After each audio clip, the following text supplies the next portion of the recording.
On this week's episode, how will Master Chief Saga fare as a TV series? Some early thoughts on Oscar's Best Picture, and what's this about a Play-Doh movie? All this and more as we once again delve into the pop culture cosmos. And we're back with another episode of the Pop Culture Cosmos. This is Gerald Glasser from Pop Culture Cosmos, Game Source, Inside Sports Fantasy Football, and the Lakers Fast Break. We truly appreciate everyone out there that listens to all of our shows. And if you can, please give us a 5-star review wherever you get your podcasts. Plus, if you can like, share, subscribe, follow, or do anything that you can in sports right here at the Pop Culture Cosmos, Game Source, Inside Sports Fantasy Football, the Lakers Fast Break, PopCultureCosmos.com, Humanican Media, Vampires and Vitae, and everything that we do at the Pop Culture Cosmos, including all the things that we do in the tabletop RPG realm, because we are the #1 tabletop RPG streamer on Facebook. So check us out today at Pop Culture Cosmos on Facebook. Plus, we cover the latest news and trends in pop culture each and every day right there at Pop Culture Cosmos on Facebook. And if you can support all that, it is sincerely appreciated. But it wouldn't be a Pop Culture Cosmos without my good friend. He's our own Play-Doh master of Pop Culture Cosmos. You got to check out what he's doing today at popculturecosmos.com, Humanican Media, with his great shows, the Super BS Gamescast and Topicocalypse, plus all the things that he does, including his great book, Congratulations, You Suck, which was on sale last time I checked at Amazon and Barnes & Noble. It is my good friend. It is Josh Peterson. What's up, man? What is up? Okay, so I got my glasses back, and do you Yes. remember that remember that jump from like tube TVs to like 4K flat screens? Absolutely. Yeah, that's how this feels. Like put them on, everything came into focus. It was beautiful. It Well, was. that was like me when later this in 2021 when I finally got a 4K TV from my Mhm. 1080 TV, and it's just like, oh, the clarity. I just saw Turning Red the other week, and I just a great movie, and people need to check it out on Disney Plus. Absolutely tremendous Yeah, movie. And I told my friend at Pixar how beautiful it was. It is an outstanding movie to watch on a 4K television. Absolutely stunning. Absolutely beautiful. The colors, as I told Melinda, I said Josh would love this when I say this, but the colors pop hey, that's on what it's there. all Like, about. Those popping colors, man. oh my gosh, you got to see it, my friend. And I know you've got some young ladies in your life that would truly appreciate Turning Red. It is something I think that every family should go ahead and check out. I really highly recommend it. And again, it's probably the best looking movie I've seen so far. Maybe Dune for live action purposes, but man, as far as colors are concerned, there is nothing better right now on 4K. Yeah, my kids were actually watching that this morning, and I dropped in, saw bits and pieces of it. Looks like a pretty cool movie. It is absolutely well done by Pixar. But you've been doing some things now that you have your glasses. What have you been trying to get into before we head on to the show? I have been so last night I sat down, played a little bit of more of Horizon Zero Dawn. It's the first time in a long time, got to play some games. Still digging it, I mean, there's been a lot of things coming out that's kind of like pushed that game to the back of people's gaming stacks, but I'm digging my time with it. Watch the Atom Project. I know we are supposed to talk about that last week, but we kind of had a little emergency with the internet here. I dig it. It's not a great film, but it's not a bad film. It's Ryan Reynolds' best performance on a Netflix film, and it's a solid popcorn film, I think. Absolutely, yeah, yeah. No, I mean that's what I was telling I was telling my wife. I'm like, this feels like The Mummy to me. Like I can just sit back. I don't have to think about anything. And here's when I always reference The Mummy with movies, like I feel like that's that's like a good bar for me. Like Okay. something where I can sit back and enjoy it. I don't have to think about it. I can just kind of like kick my feet back and not. I'm watching it, but I'm not at the same time. I'm not like critiquing it so hard because of what it is. I just kind of enjoyed it for the fact that it was enjoyable. Absolutely. Until you saw The Rock in The Mummy Returns. I think it was The Mummy Returns, right? Where he comes out in the, yeah, Yeah, that was. one of the worst CGI moments of all time. And it sucks because that was actually a pretty solid movie up until Yeah. that point. Yeah. Well, we won't talk about that too much, but it is something that, again, Josh is going to go ahead and let you know his thoughts on his video gaming, because he's going to be hopefully showing us in the not too distant future some highlights of Elix 2, and also as well Cyberpunk 2077 next gen. Hopefully in the next couple of weeks, I'm hoping to hear his thoughts and see some video on that. So Absolutely. I'm looking forward to that. But when it comes to what we were talking about with Horizon Zero Dawn, I mean, it came out a week ahead of Forbidden Elden West, Horizon Forbidden West. Yes, Horizon Forbidden West. When Horizon Forbidden West came out, it came out a week ahead of Elden Ring, and I thought, Mhm. if I was in Sony's shoes, I would have thought Elden Ring is this nice, Dark Souls like game. I'm not expecting a whole lot of it because in North America, I don't think it really had the foothold that they thought it would have. And then Elden Ring comes out to such tremendous praise, and it, for a game that really not a whole lot of people or as many people thought everybody knew about. My gosh, it's sold, and it has sold well ever since. The continuous interest in that game has, I don't want to say trounced Horizon Forbidden West, but it certainly has gained a lot of attention and traction since then. I think Horizon Forbidden West, any momentum that it tried to create or it tried to have, got zipped out by Elden Ring. Yeah, and it was funny too because like I don't know if people expected Elden Ring to do as well as it did, but it No, definitely no one did. even before the official release date was announced, because it got pushed back, like you should have putting Horizon Forbidden West out at that point should have been kind of something that was thought about. And then what's even more foolish was the week after Elden Ring came out, they put out Gran Turismo, Yes. and I have not heard a peep about Gran Turismo ever, since the initial reviews came out. I agree with you on that. Nobody's talked about Gran Turismo 7 at all.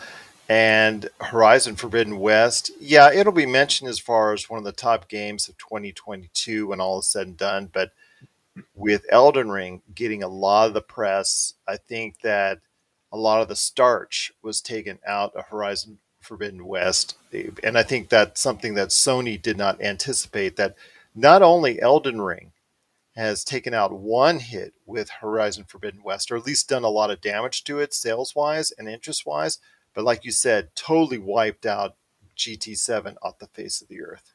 Yeah, and then what are your thoughts on Stranger of Paradise here, because that was a game that everyone was excited about, but it's also releasing in because right now it's foolish to put anything out within a month behind or in front of Elden Ring. So what do you think about Stranger of Paradise? You think that this is going to be another like type Final Fantasy type 0 game that just kind of like gets It's there. crushed? It's Yeah. there and people Yeah. kind of forget about it because of how and when it came out. Because the reviews are out already on it. Yeah, it's And getting they're, solid. It's like eights, it's yeah, not bad. yeah, not bad. But I think, like you said, because of the interest people still have in Elden Ring, that I think it's going to be wiped out. And plus, Square Enix has not pushed this game at all as far as into the mindset of general gamers out there. So, Elden Yeah, Ring, one thing that they did once they started seeing the buzz, once they started seeing the 10 start to roll around, they started a massive push on advertising and promoting this game, Elden Ring. So now, like you said, it's going to be, for a month, Elden Ring is going to be the game a lot of people are talking about and a lot of people are experiencing.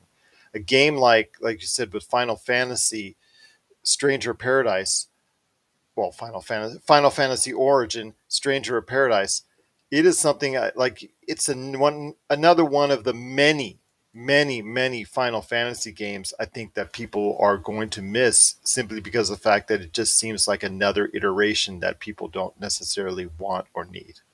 Yeah, and I'm a longtime Final Fantasy fan, and I do plan on playing this one. But I was sitting there thinking about it last week. I'm like, do I buy this, or Tiny Tina's Wonderland comes out this week too. So where where is my money best spent? And And another thing, Tiny Tina's Wonderland, that's another game which probably will have some advertising backing because it's 2K, which is also trying to deal with WWE 2K22, which Mhm. also came out in the past few weeks. Although that may be different enough so that it might have found its own niche because the reviews are not great, but positive enough so that it's a large enough change from the past few iterations, which have been Yeah. really ravaged. So this is a step in the right direction for the most part for WWE that may garner enough interest in sales going forward. But for a game like Tiny Tina's, which again will get some advertising power, it's now in question whether or not it will become a hit. Yeah, here's a big factor too. Do you and we always talk about, like, 2007 and 2000, what was it? 18, 2000, yeah, 17? 2018, I think you said that's when you Yeah, liked. yeah, somewhere where, like, all these games came out back to back to back to back, and there was a lot that year that I wanted to play that I just kind of forgot about. And I feel like we're kind of reaching a point here where there's, and I really hope the end of the year is like stellar for games, but there's been so much that's come out since what January that it's hard that I feel like I've missed out on some things that I wanted to play because I saw the Xbox what was it, the Xbox ID, the indie Yes. showcase that they The had? ID at Xbox, yes. Mhm, We talked about that on Friday about some of the great things like Trek to Yomi. I mhm. love that game. The look of it is just outstanding. WrestleQuest, which was also something that was really interesting as far as a quirky type game. Curse to Golf was also Yeah, mentioned. yeah, like, there was a lot of things there that, like, I had been thinking to myself, like, "Oh, it'd be cool to play that when it comes out." And even Tunic, like, I kept Yes. thinking, like, "Oh, it'd be cool to play those games when they came out," and then I just completely forgot about them Yeah, we because talked there's about that been on Friday. Tunic as a so much. Zelda clone, which is getting Mhm. good grades as well. That's another game that might be in the path of Elden Ring and the destruction that Elden Ring may cause to all these games. Now, this is something you talked about, and you mentioned this. This is the backlog of games that we're now experiencing, of games that were affected in the pandemic. These are games that could have been or might have been under normal circumstances released back in 2020 or Mhm. 2021. Right. They're now finally getting released one on top of the other, which is great for gamers that they'll have the choice. But as always is the case, when you see this, a lot of them are going to get swept under the rug. A lot of solid games are going to get swept under the rug.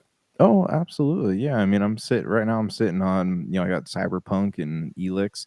Elix is one of those games too, like people seem Elix to 2, just to let everybody know. Elix too. People seem to be enjoying it. I did play it for an hour, and like I like the world. The world's cool and the characters are interesting, but I do have an issue with the combat, which I'll speak more on next week. But You and a the lot of other people. I'll just say that. yeah, but that game is another one that was sort of anticipated, online. There's some hype for it, and then it Yeah. came out and nobody really played much of it. So, Yeah. um, Well, again, when we between talk about that, we're going to talk about a bigger picture with THQ Nordic when we do. That's for sure. yeah, yeah. So I mean, between that though, and then, I'm sitting on Gran Turismo and Horizon and Elder Ring, like there or Elden Ring. Sorry, there's so much that I don't know if I'm gonna ever get to. I want to finish. I do want to finish Elden Ring, but I'm also trying to get Good through. luck.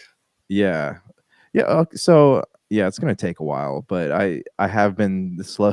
I'm one of those people who've been slowly trying to lure enemies out of camp so I can take them out one at a time, and I always, like, get terrified when I see one of the other, enemy types looking over. I'm like, "Oh, no, he's gonna follow him out of the, camp," because 'cause I'm not at a point where I can take on more than one person in that game. Yeah. But it's beautiful and it's terrifying, and, I hope I'm gonna finish it one day, but all the people that I know that are playing Elden Ring have picked up these other games, but they're like, yeah, I only played it for like an hour, then I switched back to Elden Ring. So, I don't know if that goes to show you what the completion rate is going to be for any game that's not Elden Ring, but we're definitely in a high season of gaming traffic here. That we are indeed, which is great for gamers, but for these publishers and developers, it might be problematic because if one game is getting a lot of the press and the pub and the interest from gamers, a lot of these other games will be known as games you should have tried, but unfortunately got swept under the rug. But if you have thoughts out there on games that you're playing right now on your consoles, please, or PC, let us know. Popculturecosmos at yahoo.com. Well, coming up after the break, we're going to go ahead into the rest of the show where we're going to be talking about a lot of good things, including Halo, Atlanta, the weekend box office, Oscars Best Picture odds, Severance, Hogwarts Legacy, Daredevil in pre-production, maybe the Plato movie. Oh my gosh! All that coming up after the break. This is the Pop Culture Cosmos. And we're back with the Pop Culture Cosmos. It's Josh Peterson and me, Gerald Glassford. Also, want to mention again, we're the number one tabletop RPG streamer on Facebook. We got a lot of great games, including the games run every single weekend by our DM Mitch. Also, as well, the Demolition Force, which Roger runs each and every Monday. And of course, everything throughout the week, including the great stuff that Melinda and Rob run, including their hit series, Vampires and Vitae. So please check it out. Pop Culture Cosmos on Facebook, along with the latest news and information each and every day on Pop Culture Cosmos on Facebook. But my friend, there's so much more to talk about on today's show. On this show, on the Monday show, we try to set people up for the week, plus give them a recap of the weekend. And we'll do the weekend box office here in a second because there's a big surprise and an angry rant I have on somebody coming up here in a bit. But I wanted to ask you this. It's finally here. A full-fledged Halo TV series is coming this week to Paramount Plus on March 24th. It is something that, again, has been tried in various forms, Xbox or Xbox not approved. It's been something done as far as fan service. It's been something done as far as little mini series. It's been something done in a web series. It's been something done in our YouTube. It's been done in various forms, but never as a full-fledged major operation that's taking place as far as this series, which is being executive produced by Steven Spielberg. As again, it heads to Paramount Plus this week. Your thoughts on this? The early reviews are okay, not great. It's taking a little bit of a turn with Master Chief and the Covenant. It's going to have some things that they retain from the game. And in a very wise move, I think they're going to bring some things organically in that are a little bit different from the game. Your thoughts on the Halo TV series coming up later this week? So this has been something, like you said, it's been in the pipeline for a long time. We've seen different iterations. We've seen the Forward Unto Dawn, and we saw those. What was it? The Peter Jackson Yeah, shorts that happened before. I think it was when Halo 3 came out, yes. sometime around A then. little after that. Yeah, and there's been, there's been various rumors of different talents attached to a Halo movie script for a while, whether it's Peter Jackson, Guillermo del Toro, Neil Blomkamp, I think, was Yes, attached to it for a bit. absolutely. Yeah. Um, I thought that was going to be a done deal with him as a director. oh, absolutely, yeah, because they had all the budget and like the pre-production stuff they put together ended up being turned into District 9 because of some kind of contractual issue with Microsoft. But yeah, having seen the clips online and seeing the trailers, and yeah, I'm cautiously optimistic about it. I do have a lot of respect for Kiki Wolfkill. She's part of the creative team behind Halo, and she's been on the sorry, that was my dog. She's been on the creative team. She's been behind the scenes on Halo for a really, really long time. So I mean, I trust her with the mythology, and I do like the fact that she said this is existing on its own timeline, right? So we don't have to really worry about any existing mythology or breaking what's already been done with the games, which have become somewhat convoluted between Halo 4 and Halo Guardians and Halo Infinite. You think? So yeah, so it's nice to be able to take this story from the beginning and seeing it kind of evolve organically, as opposed to having to stick to some um, pre-existing thing that's kind of been Star Wars. Yeah. Like nothing makes sense anymore. So now they can kind of take it back and correct some of the things that they know people didn't like with the games, which is going to be which I'm down for. And I I don't mean, know. but I do like some of the things that this Halo universe has created. Mhm. Like, for instance, the origin story for Halo, for Master Chief, Yeah. for as far as everything that took place at the Fall of Reach. I mean that book, The Fall of Reach, is a great and outstanding book. I mean the again the prefacing as far as the beginnings of Master Chief John 117. That whole thing, as far as he was taken as a child, they put clones in place, they put him through, and others through, a torturous type origination. Then they gave them the augmentation to make them into the super soldiers that they are. They go after the insurrectionists, and they think they're created to go ahead and fight the insurrectionists. And all of a sudden, this new threat arises, and then this Halo planet, the whole nine yards. I love Mhm. that part of it, but again, once it veers off, and then it's like hit and miss again, like everything that you do. Once you have a universe that you want to expand, it is going to be hit and miss. And over the many years, I mean, there's so many people that have attempted to expand upon it in books, in comic books, graphic novels, again, like we talked about with TV series, not web series, and shorts and things of that nature. It's been hit or miss. Yeah. So I'm hoping to see something maybe centered and grounded, but I do know there's going to be some changes to it, and I'm expecting that going in.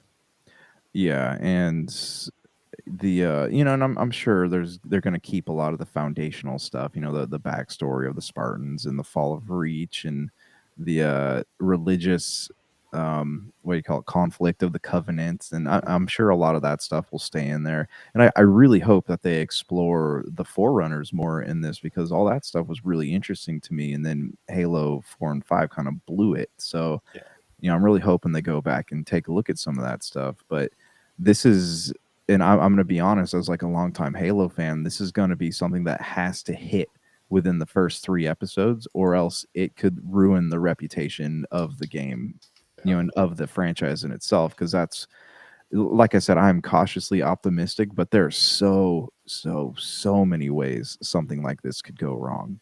Absolutely, I agree with you. And in doing so, they're taking a big risk because they're, they're obviously spending a great deal of money on this. And with the Star Trek shows that are getting such great reviews and great interest because the fact that they have such great production values behind it, how will this stack up as another Paramount Plus series? This was actually going to be premiering on Showtime, and they decided to move it over to Paramount Plus. So I'm interested to see where this falls, but it is the Halo TV series coming up later this week. Hopefully, I will have a review by this time next week. I don't think I'll have a review by the Friday show with Melinda Barkhouse Ross is the PCC Multiverse, but I'm hoping to have a review set up by the time of the first episode by the time you and I get back on. Hopefully, you will have seen it as well for next Monday. But it is a Halo TV series with Master Chief heading to Paramount Plus. What are your thoughts out there on the Halo TV series with Master Chief coming back to your living room? Please let us know. PopCultureCosmos@yahoo.com. But also, before we head on to Atlanta, which is getting outstanding reviews, wanted to mention that season 2 is coming in the not too distant future for those playing the Halo Infinite multiplayer. I'm going to tell you, man, I think that it's time for me to eat some crow. And I told you how much concern I have as far as the delay, the year delay that Halo Infinite has, that they did, and also as well the ultimate release that they did, as far as the main game not being released until early December, and then what would the free to play do as far as the multiplayer is concerned? Well, it looks like, from all appearances, that this release plan has been very effective, The reviews ultimately for it has been very positive. You had very positive things to say about Halo Infinite, and I think when it goes down, when all is said and done, even though again it should have been released when it was supposed to have been released on the initial offering for Xbox Series S and X, I think that would have been a killer app to get everything started. And I think that would have given them a unique and definitive advantage over Sony PlayStation 5. But ultimately, the year was spent to good use. And ultimately, Halo Infinite, you've got to deem a success for Microsoft. And it just shows that they're not so concerned anymore about the physical sales. They're more concerned about making sure that Xbox Games Pass is a platform you can believe in going forward.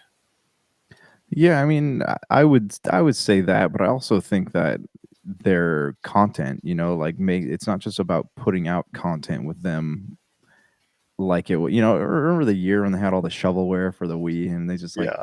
just kept putting things out and out and out, and that ended up like burying the Wii eventually. With Microsoft, they want to put out content, they want stuff for Games Pass, but they're also, I'm noticing this content is very carefully curated. They're making sure that they're spending a lot of time on it. The stuff going out there is good. They're listening to the feedback on a lot of this, and I don't know how much of the Halo stuff was them saying like, "Oh, hey, this game truly isn't finished," or if it's just like Sony fanboys or Microsoft fanboys saying like, "Hey, this looks really bad." But I think taking that extra year only helped them out. And having played the finished product of Halo Infinite, I can say that I really enjoyed this game. Like coming off of Halo 4 and 5, like Halo 4 was okay. Halo 5 I did not enjoy, but Halo Infinite was an experience that I think was well done from start to finish. And I'm hoping, and they're doing a good job with the multiplayer stuff. The multiplayer is hard for me because I don't, I have a hard time with multiplayer games these days. But um, I'm hoping that they're going to start adding on to the campaign too, because I don't know if you watch the end of the credits and you see Atriox unleashing the Banished, but I'm hoping that we're going to actually see downloadable add-ons for this game moving forward, because they said Infinite is going to be the platform for the future of Halo. So we'll see, but I'm really keeping my fingers crossed because the game in its current state, or the story at least, feels complete, but it also feels like there's more to it that we didn't get. Well, I'm telling you, I just gotta say, man, I'm eating crow on this one. So I admit when I'm right and I admit when I'm wrong. I'm always so quick to pat myself on the back when something I say comes to fruition. And I remember in the early days of the show, it was happening quite a bit, and it's still happening. But I want to make sure that when I get it wrong, that I go ahead and I admit it, and I also tell everybody out there that it was a good move by Microsoft. Ultimately, was it the best move? I still think it should have come out day one on the release of Xbox Series S and X. But you know what? Hey, they obviously know what they're doing now at Xbox. They obviously have a lot of faith in the Xbox Games Pass being a platform going forward. I Mm-hmm. didn't or wasn't sure enough or convinced enough yet that that's what they want to do, but it's clear now that that's their premise going forward. Later this year, when Starfield debuts on Xbox Games Pass, and that's going to be a major deal for them. We saw glimpses of what they're going to talk about and what they're going to do in the game here last week with some storyboarding and some conversations with the developers on that. So it's interesting to see what Starfield will bring. But yeah, again, Halo, the future of it, it seems to be in good hands. We'll see what happens with this TV series, but I'm looking forward to seeing the future endeavors for Master Chief. Finally, it's been the first time in a long time, but I'm looking forward to seeing what Master Chief will do. Absolutely, absolutely, and I hope they keep that soundtrack. I know Marty O'Donnell found himself in some hot water with Bungie, but I hope they keep that classic Halo intro. Dun, dun, dun, dun, dun, dun. I hope they keep that going for the I show. hope so as well. I think they have to. I think they have to indeed. If they try to change Icon. it, yeah, I think that's dooming them. But I don't think they're that stupid. But we'll see what happens, my friend. It is Halo TV series coming to Paramount Plus this later this week, and Halo Infinite season 2 in the not too distant future. So here we want to hear your thoughts on Halo. Where are you at with Master Chief? Please let us know. popculturecosmos at yahoo.com. Well, before we hit the break, my friend, just wanted to point out real quick another series coming to TV in its third season. Finally, after 4 years, it's been delayed for a little while.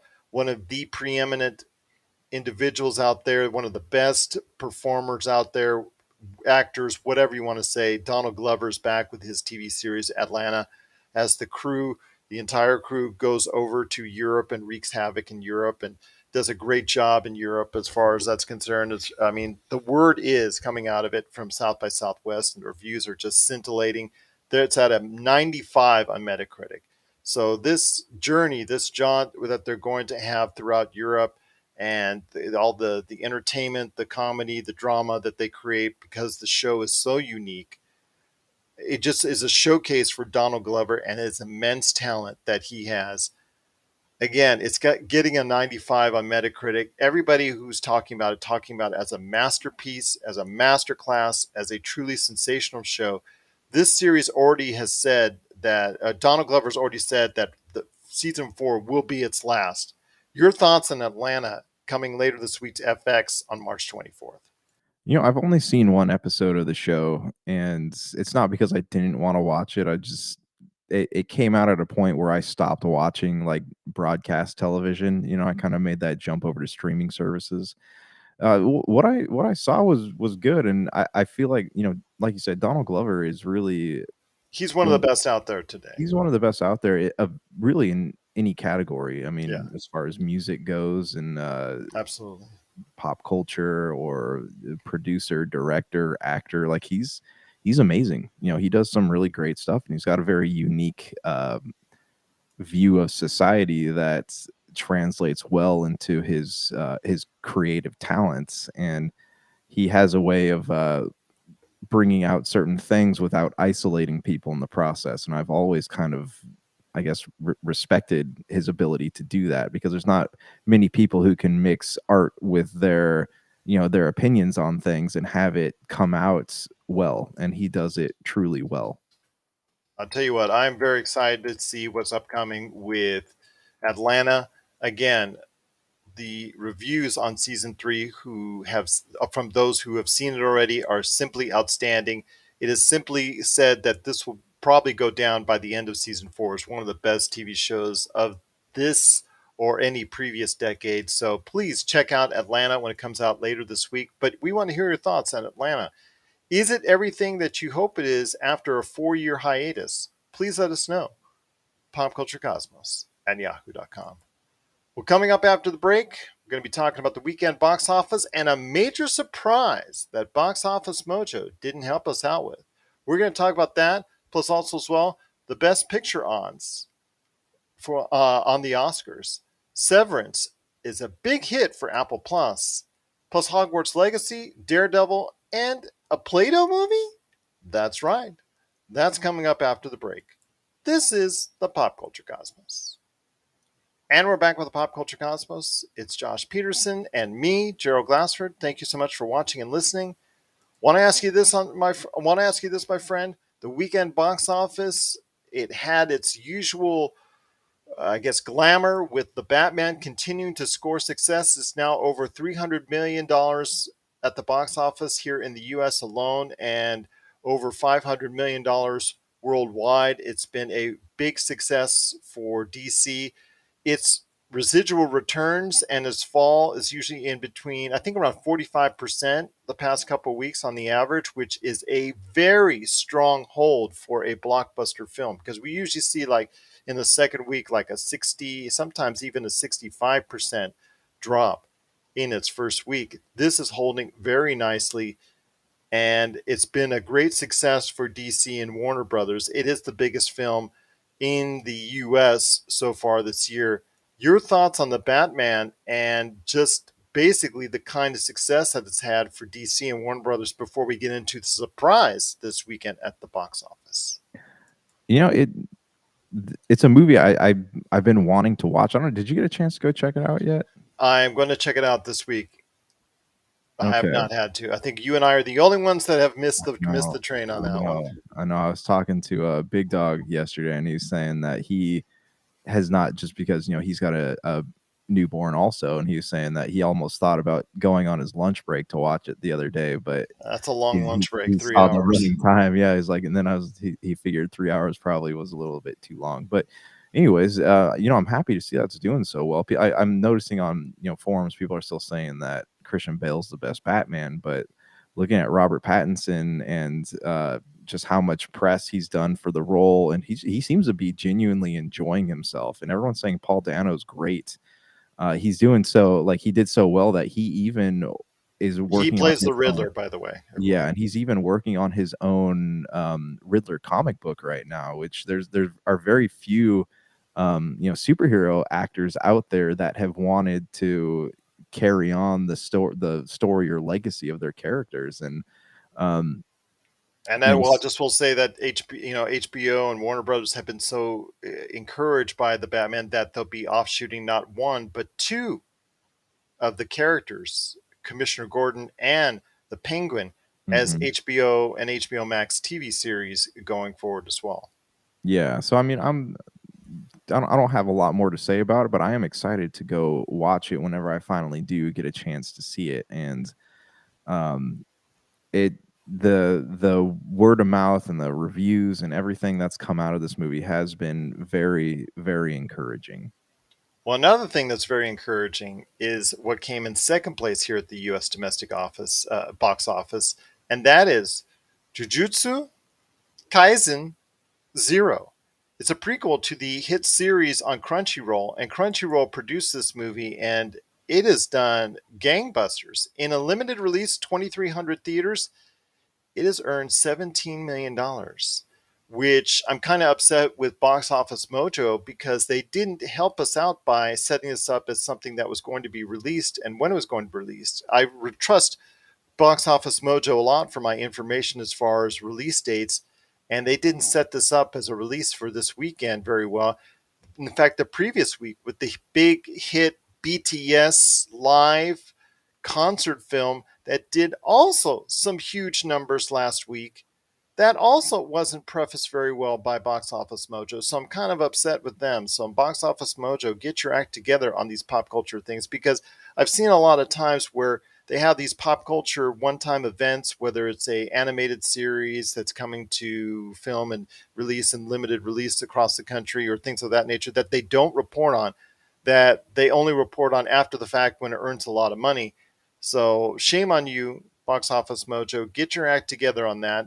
But it performed substantially better than the other releases of a similar nature in X and Uma, which both underperformed at the box office. But this, getting back to this anime movie, my friend, that is a prequel to a successful TV series, you're the anime expert on this, man. How much information can you give people out there who are not familiar with Jujutsu Kaisen Zero and why it's become so popular?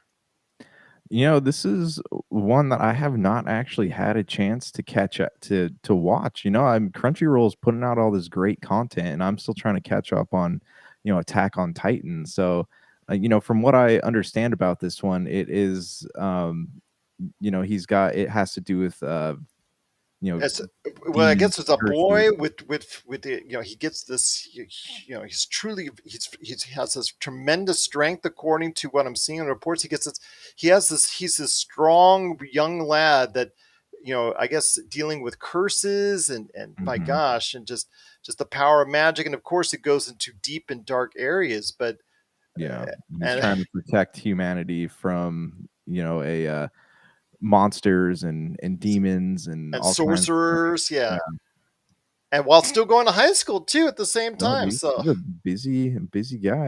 Yeah, yeah. I mean, there's all these like anime films coming out. It's all content that like I didn't even know about. So now like I feel like I got to go back and watch that, and I got to watch more Demon Slayer, and there's just so much out there. But this brings me to a question for you. Do you think that we're going to get, cuz like you said, Mojo Box Office Mojo didn't report on this, but do you think we're going to get to a point where like they're going to have to start taking these anime releases seriously, like the box office as a whole? Because we had Demon Slayer.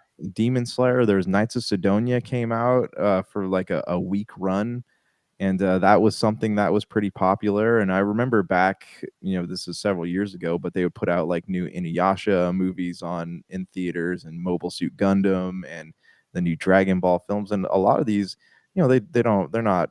They're short Well, window releases they're that get people in the theater. Oh, absolutely, yeah, and they might not make as much as a Marvel film, but still, like, they're getting bigger and bigger as the fan bases for these, anime series grows. They also the fan base is getting bigger and bigger, so you're gonna have more people going to the movie theaters to watch these, and I feel like this is gonna be something that is going to have to start being taken seriously as a box office contender. Well, if Jujutsu Kaisen Zero doesn't do it for you, after getting 17 million at the box office, turning a profit for Crunchyroll, turning a profit for the movie theaters, turning a profit for those, and getting actually some eyebrow raising in Hollywood, then I don't know what will. Well, Because okay. Demon Slayer destroyed the box office in Japan, and for weeks and months in Japan, and did well overseas here in the United States. So I don't know. I don't know what will do it, because seemingly they don't get the respect that they duly deserve. Yeah, well, look at Dragon Ball Super Brawly when it came out. That made $122.7 million box office return. Yeah. It just people just forget how successful these things are, and then you got to remember that they go to television, they go to the Crunchyrolls, go to the what other places for anime, including Netflix, Hulu, Mhm. etc., etc., and they do gangbusters there. They're foundational pieces of these networks and these streaming outlets going forward. There's a reason why Crunchyroll still in the wave of streaming channels with big heavyweight production companies and heavyweight networks and heavyweight film companies behind it, that they're still able to find that niche, because Crunchyroll knows that anime is popular, and that's something that I think that they don't take seriously in the right places yet. But maybe a movie like this with Jujutsu Kaisen Zero still can find a niche and still can raise some eyebrows there. Going forward, people will take this more seriously, that are not just related to inside or a big fan of the anime world. Well, you even go to these like Comic Cons, or the mega pop culture conventions. Anime has a much bigger presence than it has ever had before. Like I'm out in the boondocks in Texas, and down the street in the middle, in between a gas station and a old diner, there's an anime store. So it's definitely leaving a footprint that nobody probably thought it would leave before. And I'm kind of excited to see that, because there's a lot of great content out there, and it's kind of proving wrong people's misconceptions about exactly what anime is. I posted something on Instagram talking about Mobile Suit Gundam, and how it has evoked more emotion from me than most live action films, and people just make all these assumptions about what anime is. And I'm glad to see that there's a whole generation of kids coming up and loving this stuff. Absolutely. And in Las Vegas, I could tell you that we love frequenting the anime cafe here that's locally. Plus, there's a ton of anime shows. So funny, because I saw the other day that there's a auto show and anime show combining into one. I just never thought that an auto show and an exotic auto and anime show would actually be advertised Oh together. yeah, yeah, Yeah, for sure. so it's just like these two unique groups coming together in this one format. So it's funny, because we just recently had a show here in Las Vegas that you and I had frequented before, that you and I actually did a show from a few years back. And Level Up. I yeah, missed with it. Level I Up. That's missed it. correct. That's correct. Level Up, that they just recently had their show, which fully featured anime and cosplay and things of that nature. So Mhm. people need to start taking anime seriously. And Jujutsu Kaisen Zero doing huge numbers at the box office for a limited release, for a series that's really done well on Crunchyroll, with its prequel coming out in theaters and doing so well. I think it's got to raise some eyebrows, that these big companies need to start looking and investing more into anime. I'm really looking forward to seeing what anime is bringing, anime future. I know you and I have talked about the Blade Runner series that went anime that would like was The so Witcher too, you yeah, know. The Witcher. I mean, all these well-known IPs going the role of going the way of anime. I really am looking forward to seeing what more can be brought out of the anime style and the anime, just the whole anime industry as a whole. So I'm looking forward to it. And to Box Office Mojo, please give these releases more respect because they are something that people are interested in. And obviously, by the results of Jujutsu Kaisen Zero, it's obviously what people are interested in seeing, and they're not just being just one-off and just thrown under the rug. So please go ahead and give a little bit more respect and a little bit more of a shout out to the great things that are happening in anime. What are your thoughts out there? Have you seen Jujutsu Kaisen Zero or the series that is based off of? Or are you, what are you looking forward to in the world of anime? Please let us know. Popculturecosmos at yahoo.com. Well, before we head on out, a few things to cover, my friend. The Oscar Best Picture is around the corner. One of the things I wanted to talk about are the odds. And if you go to oddschecker.com and you're looking at the Best Picture odds from all the various sites, my gosh, my friend, if you looked at it right now, it's crazy because there's over a dozen sites right now that have laid odds on the Best Pictures. Oh my god, And Vegas Insider right now. It's yeah, well, I'm looking at it. Well, this is just all the offshore and the internet betting. I mean, I'm not even looking locally. I'm sure that come Oscar night, you could go right now to one of the casinos and lay some odds on it right now. But you don't want to do that right here in Vegas right now because March Madness is going crazy. So you've got all the March Madness bettors there. But right now, when you look at it, for the most part, the Power of the Dog is leading the way and is right now the slight favorite in most of these places. But Coda, which just won the PGAs last night as Best Picture, the Producer Guild Awards, is something that is gaining a lot of traction and momentum. This movie, based off, it's actually a reimagining of a foreign film from earlier in the decade, last decade. It's just something that I think a lot of people need to look into if they haven't already. It's Apple Plus is going to be a big movie. It's actually a big movie for them on Apple Plus. So please go ahead and check it out if you have Apple Plus. So we'll be talking more about Apple Plus here in a sec. But this movie, which talks about the lifestyle of deaf adults and the one individual that is able to interact with them all that can hear. It looks like itself. It's a great movie. It's got some great performances, and I'm telling you, my friend, this movie is going to get a lot of momentum going forward. yeah, you know what I'm noticing about this list is that a lot of these premiered on streaming platforms, Yeah. and I just remember all the controversy all those years ago. Streaming platforms aren't, streaming films aren't real movies, and lo Yeah. and behold, Yes. um, Funny how a pandemic will do that, right? yeah. So I've only seen 2 of these films being nominated for Best Picture. I've seen Dune, I've seen West Side Story, but other than that, like, I've heard Licorice Pizza is really good, Power of the Dog looks cool, but I don't see Drive Dune. My Car has been an Drive My international Car. success.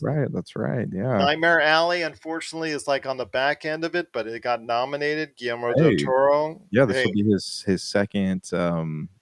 his second nomination for Best Picture. He won the first one, didn't he, with Shape of yes, Water? that's correct. That Yeah. was a surprise to me, but yes, definitely something that he has out there, but I don't think that it's going to win because right now on various sites, it looks like it's the last or largest or longest shot out there as far as Mhm. trying to go ahead and win. Right now, in fact, you can get 150 to 1 odds at certain places, or of just I even see 500 to 1 odds on Nightmare Alley. Don't Look Up. I didn't love it as much as some other people did. I thought it was good, not great. It's right in the middle of the pack, like you said, Licorice Pizza as well. Dune, I am so disappointed that it is not thought of higher. Right now, it's the middle of pack film.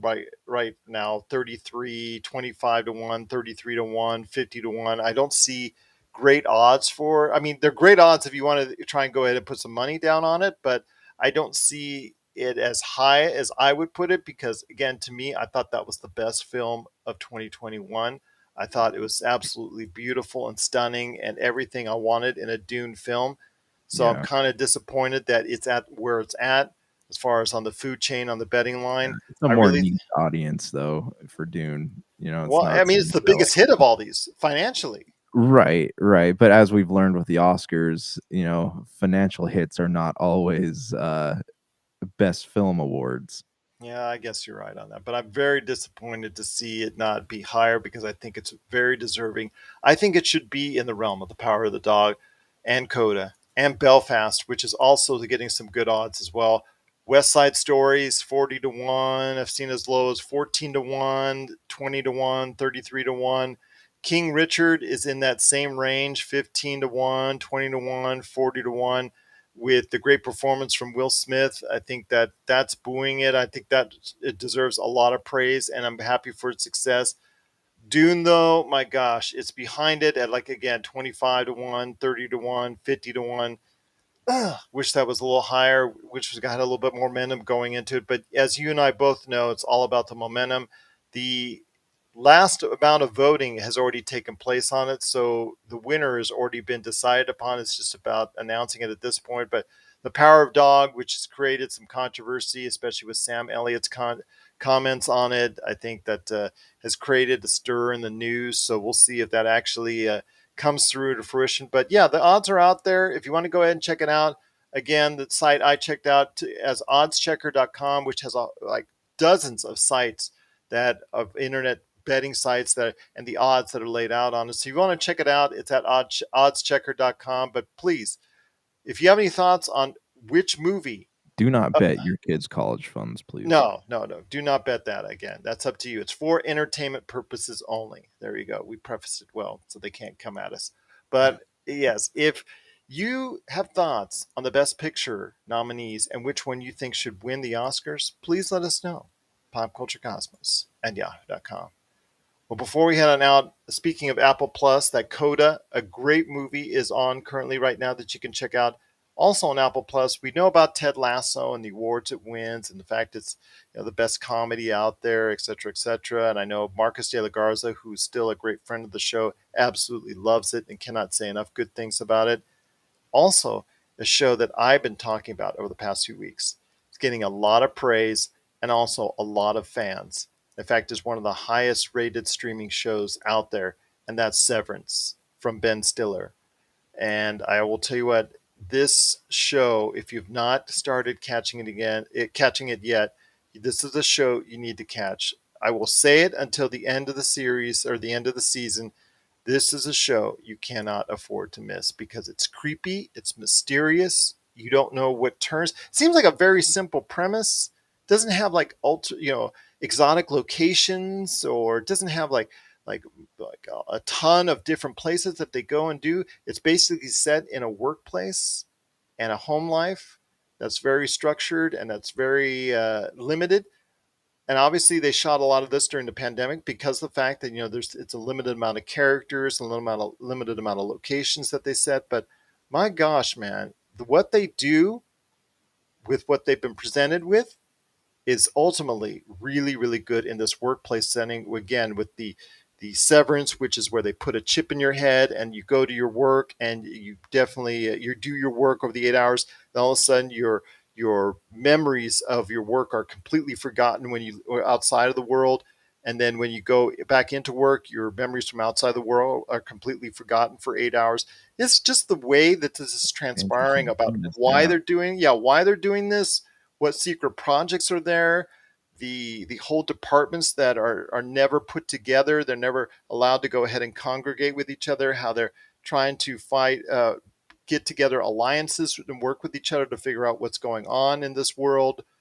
It's truly fascinating, my friend, and you really just want to know what's coming up next. And that's a credit to, again, executive producer Ben Stiller, who helped get this show to reality. And I will tell you what, this is a show you cannot afford to miss. I am definitely gonna check it out. I just realized that I have an Apple TV subscription, so I will probably check it out before we get rid of it. So good to know. Absolutely. They're up to episode 5 as we're speaking right now, and I highly recommend it. Again, it is Severance. If you've not caught it, You might be one of the few that has Apple Plus that hasn't, because Severance has actually garnered a lot of people watching it. Everybody wants to know what's coming up next on Severance. And if you have thoughts on Severance, please let us know. Popculturecosmos at yahoo.com. Well, we're almost out of here, my friend, but before we go, I know you wanted to talk about Hogwarts Legacy. Melinda Barkhouse Ross and I, on the Friday show, we talked about it at length, with the controversy, with the fact that it looks okay. It did a 15-minute presentation last week on a state of play. It looks okay. It looks like this IP that you have, and as far as a game with a lot of substance, we're not sure if that's the case, but again, it's being set back by the comments that are continuously made by J.K. Rowling and the controversy that continues to follow her. In fact, the Harry Potter series as a whole is now in doubt in regards to that. So I want to hear your thoughts on Hogwarts Legacy before we head on out. It's interesting because I've been reading a lot about this, and I'm probably one of the few who does not really understand what all the hatred is, in regards to J.K. Rowling. She said some things she shouldn't have, but And continues to say. and continues to, but like it's become such a big deal that like I'm one of those people who I'm able to look at creative things and remove the creator from them, but I think that's just something that a lot of people can't do. So I don't understand it, but I can see why other people would be frustrated by it. Anyways, in regards to the Hogwarts Legacy, it's not going to stop me from playing the game. Like it, even before all this happened, I was like, oh, it'd be cool to have an open world Harry Potter game. Like that would be fun. And I'm looking at this game, and yeah, it looks fun. It's not Elder Scrolls, so you're not gonna be able to like customize armor and all that stuff, but it still looks like it's something that's going to be worth throwing several hours into. And yeah, you're right, you're going to be able to cast your spells and all that. And honestly, I don't think that the whatever the controversies are should have anything to do with how successful this game is. Just like I don't think it should cast a shadow over Fantastic Beasts. You can But it easily does, my friend, and it it will. does, and I get that, but I just like there's so much, when it comes to what people have said, where like the James Gunn thing. I don't understand any of these controversies. I do understand them, but I don't understand the inability to separate art from the artist, if that makes sense. It does, my friend. But in 2022, it is a reality. And I think, again, for me, the future of Fantastic Beasts and Hogwarts Legacy is tied to somewhat to J.K. Rowling. I think what will take it out of it is something we talked about on the Friday show, and that's Daniel Radcliffe returning to a Cursed Child movie if that ever gets made. But he said in recent comments that he has no plans anytime soon to make one. Yeah. So I think until then, you're going to continuously get this brushback of foot of what J.K. Rowling says. So you're just going to get this constant brushback, and we'll Yeah. see when it comes next month to Fantastic Beast, how that movie performs, how that movie does, because it has a new Johnny Depp is no longer in it. Mhm. Mads Mikkelsen is playing the lead role of the bad guy. So we'll see where this movie it goes as far as continuing the series and how well it performs at the box office, and we'll know if there's a true J.K. Rowling effect. But going forward, Hogwarts Legacy, when it comes out in the holiday season, we'll see how well it performs. Again, I want to see a little bit more substance to it, other Mhm. than just I waving your would wand and doing Yeah. a little I bit would inside Hogwarts. I just want to see a little bit more, I I think. want to see. Yeah, I agree, and I want to see what an upgrade system looks like in that. Like, do you level up your? Because the whole thing that makes a good RPG, as we know, is whether it's The Witcher or Cyberpunk or Final Fantasy, whatever. It's how you're able to upgrade your characters and their skill sets and their. With Hogwarts is gonna be weird because there's no weapons. It's Yeah. just your wand. So like, how is the upgrade system going to work in something like that? And are you going to be able to invite friends to your world? Yeah. That's something that, again, will be seen, hopefully, and believed later this year with Hogwarts Legacy. But I still, again, want to see a little bit more substance. It reminds me a lot of the previous week when we saw Star Trek Resurgence. Is this Mhm. okay? You got the character models down and you got the IP down. and you got some of the lingo and some of the mannerisms and some of the familiar things from these IPs, but substance. What are you able to do within the environment of this? Or are you just going ahead, as we saw many years, for the 2 decades, for the 2000 decade and the 2010 decades, we saw these familiar IPs put onto a console or Mhm. gaming platform, and it was just the IP and not much after that as far as what you can do with it. So I'm hoping that both Star Trek Resurgence and also as well Hogwarts Legacy will be this fulfilling adventure we're taking. Yeah, I agree too, and I don't really know much about the Star Trek, but it's hard because that world, the world of Harry Potter, feels like home to me, and so I'm gonna be very critical of whatever happens with that game, in terms of like how good it is. If they don't capture all the things that like made it feel magical when I was a kid reading the books, and it's gonna affect how much time I'm willing to spend in it. What are your thoughts out there on Hogwarts Legacy and Star Trek Resurgence? Please let us know. Popculturecosmos at yahoo.com. Are you excited? Do you like what you see so far? Or are you shying away from Hogwarts Legacy and Fantastic Beasts because of the comments continuously made by J.K. Rowling? Please let us know. Popculturecosmos at yahoo.com.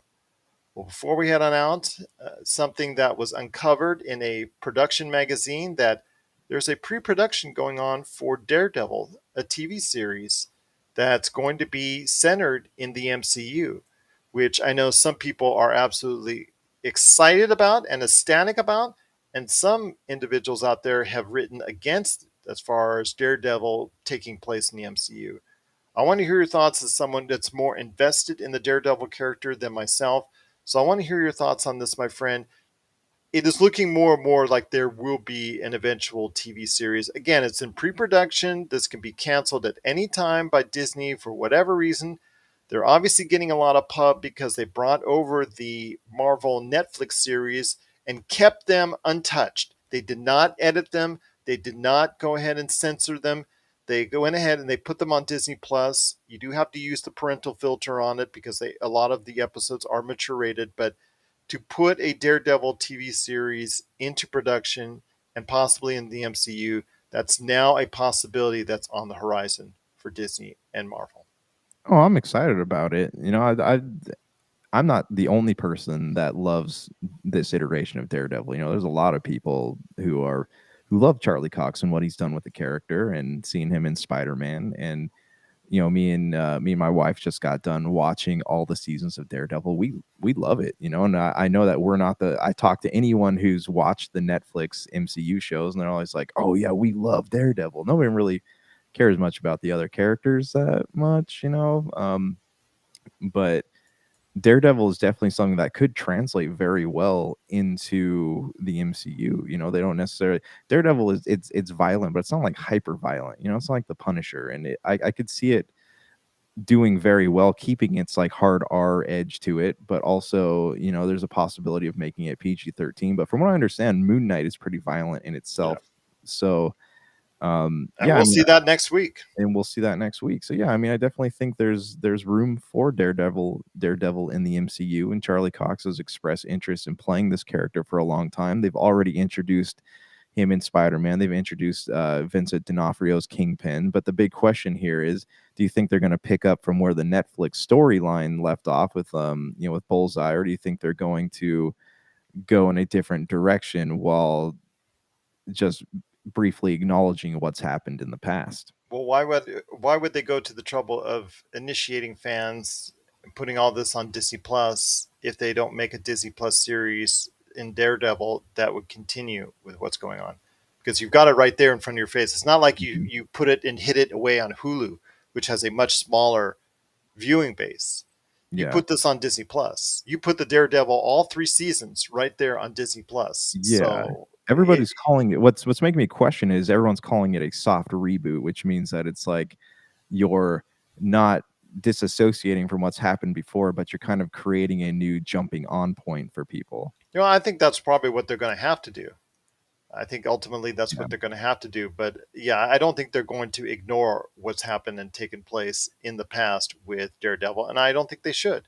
Again, No. why would you put all 3 seasons on Disney Plus? Mm-hmm. Because that's the big ticket of all the Defenders, Luke Cage, Iron Fist, Jessica Jones, all those shows, The Punisher, Agents of Shield. Of all those, the one people are going to gravitate to the most, and the one that's going to get the one that's going to get the most numbers of all these series is Daredevil. Yeah, So yeah, absolutely. they can't ignore what went on the previous 3 seasons, but a soft reboot, I would think they would have in mind.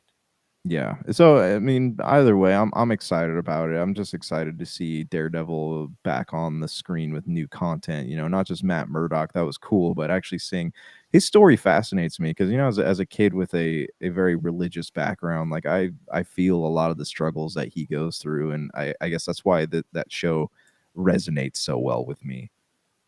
Well, I'll tell you what, my friend, it's been great talking about this, but do you guys and gals, does everyone out there have thoughts on Daredevil as it's now listed in pre production that a potential MCU TV series could take place? Please let us know. PopCultureCosmos at yahoo.com. But before we head on out, my friend, some big heavyweight individuals out there, Oscar nominated screenwriter Emily Gordon and John Chu, who we all know from Crazy Rich Asians. It's just they've gotten together to work on a project. My gosh, of all the things, Play Doh, an animated movie, is now in the works with those two spearheading it as of this time. Your thoughts on the Play Doh movie coming to life with all the things that's still out there: Gears of War, Mass Effect, which is not 100% confirmed, Gears of War, which we're still hoping for, all the other IPs out there that they could put on the screen in a TV series or movie. We have Play Doh coming up first. I'd say this is shaping up to be quite a hit. Oh, the Um, puns are back. Yeah, not really interested in this, you know, like, I'm just thinking about anytime they tried to adapt a game or a child's toy into something, and it's never turned out well, like Battleship is my prime example here.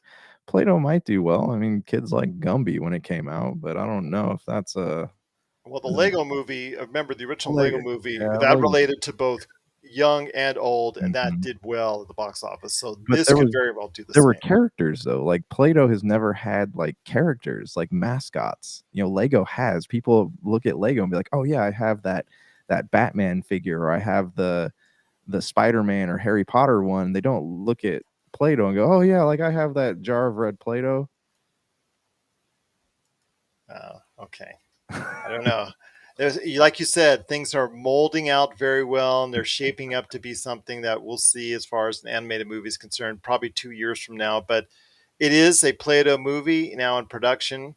Your thoughts on it out there? Are you interested in it? Do you think it might find the same success as maybe a Lego movie has? And obviously, the Lego movie has done very well over the course of time and everything going forward for it. But we want to hear your thoughts on a Play-Doh movie. Please let us know. PopCultureCosmos at yahoo.com. Well, it's been a tremendous episode. Looking out for what's coming up later this week on Friday with me and Melinda Barkhouse Ross coming up on the PCC Multiverse. But Josh, any last thoughts before we head on out? No last thoughts at all. I think we've covered quite a bit, and I got a infant that needs feeding. And you go feed that infant. And I'll tell you what, my friend, always great having you here. Know your time is limited, but I appreciate you always spending some time here in the Pop Culture Cosmos. So for Josh Culture Cosmos, aka Josh Peterson, this is Gerald Glassford. It's another beautiful day in paradise right here in the Pop Culture Cosmos. We thank you for listening. And here's hoping you have yourself a great